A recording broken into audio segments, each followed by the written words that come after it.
Assalamualaikum warahmatullahi wabarakatuh. Nama saya Henry. Saya calon guru penggerak dari SMP Negeri 2 Lili Sadeng, Kabupaten Bogor. Pada kesempatan kali ini, saya akan memaparkan tentang pemikiran filosofi Ki Hajar Dewantara. Nah, sebelum masuk ke dalam materi, siapakah sih Ki Hajar Dewantara itu? Nah, ada baiknya kita harus mengenal terlebih dahulu siapa Ki Hajar Dewantara. Nama asli dari Ki Hajar Dewantara adalah Raden Mas Surwadi Suryaningrat, atau yang lebih dikenal dengan Ki Hajar Dewantara. Beliau adalah pendiri perguruan Taman Siswa, suatu lembaga pendidikan yang memberikan kesempatan bagi para pribumi jelata untuk bisa memperoleh hak pendidikan seperti halnya para priai maupun orang-orang Belanda. Nah, mungkin kita sudah tahu bahwa pendidikan pada zaman kolonial Belanda, bahwa pendidikan itu hanya diperuntukkan untuk anak-anak Belanda atau untuk para bangsawan, sehingga pendidikan sangat sulit untuk para pribumi atau susah, dan pendidikan itu hanya diperuntukkan untuk orang yang mau bekerja atau untuk bekerja saja. Dan setelah mengenyam pendidikan tersebut, mereka akan bekerja untuk Hindia Belanda juga. Riwayat dan semboyan Ki Hajar Dewantara. Nah, Ki Hajar Dewantara itu lahir di Yogyakarta pada tanggal 2 Mei 1889 dengan nama Raden Mas Suwardi Suryaningrat. Nah, mungkin kita sering mendengar semboyan dari Ki Hajar Dewantara, yaitu Ingarso Sungtulodo, Ing Madya Mangunkarsa, dan Tuturi Handayani. Apa sih arti dari semboyan tersebut? Ingarso Sungtulodo artinya ketika kita jadi pemimpin atau guru, maka kita harus memberikan teladan yang baik kepada siswa kita. Ing Madya Mangunkarso, ketika kita berada di tengah-tengah kesibukan pekerjaan kita sebagai guru, kita pun harus selalu memberikan semangat kepada anak-anak kita. Kemudian Tuturi Handayani, nah kita harus memberikan dorongan, ya.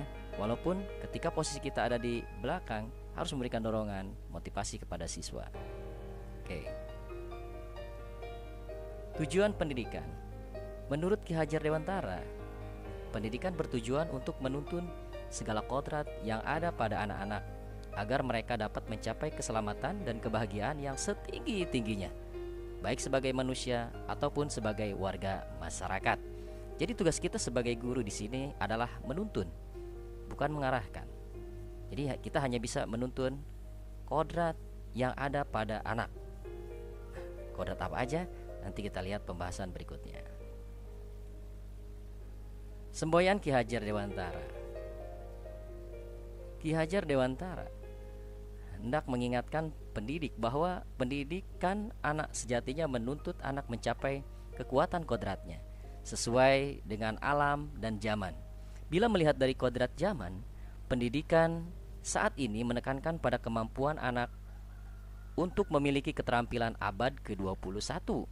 Sedangkan dalam memakai kodrat alam, maka konteks lokal sosial budaya murid di Indonesia bagian barat tentu memiliki karakteristik yang berbeda dengan murid di Indonesia Tengah atau di Indonesia Timur, ya, sehingga kita sebagai guru ini merupakan suatu tantangan bahwa dalam melakukan pembelajaran kita harus menggunakan pendekatan kodrat.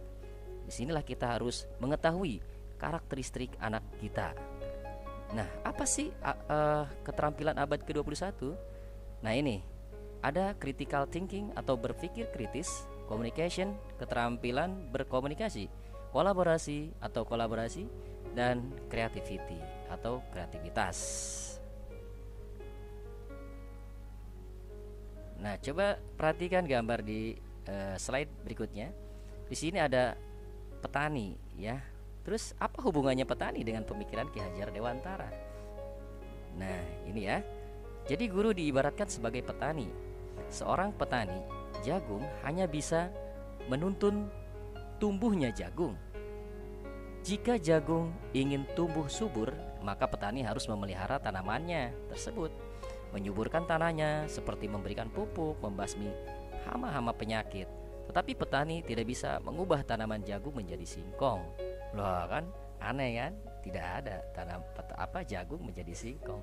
Jadi tugas kita sebagai guru hanya bisa menuntun siswa, ya, sesuai dengan kodratnya. Tidak bisa mengubah kodrat tersebut. Bakat dan minat. Anda tidak boleh dipaksakan belajar. Jadi anak tidak boleh dipaksakan belajar yang tidak sesuai dengan kodrat, bakat, dan minatnya. Pendidikan dilakukan sesuai bakat dan minat anak, dan pembelajaran dilakukan berpihak kepada murid atau student center. Anak dikembangkan untuk belajar sendiri dengan mencarinya sendiri. Pembelajaran dilakukan dengan pendekatan kodrat anak atau lebih dikenal dengan pembelajaran berpihak kepada murid. Jadi kita tidak bisa selalu mengarahkan, selalu menggunakan pembelajaran dengan cara ceramah. Nah, di sini kita memberikan kesempatan agar anak bisa berkembang dalam mengeksplor pengetahuannya, mencari sendiri, baik di dalam menggunakan internet, buku pelajaran, ataupun sumber pelajaran lainnya. Terima kasih, demikian pembahasan tentang filosofi Ki Hajar Dewantara.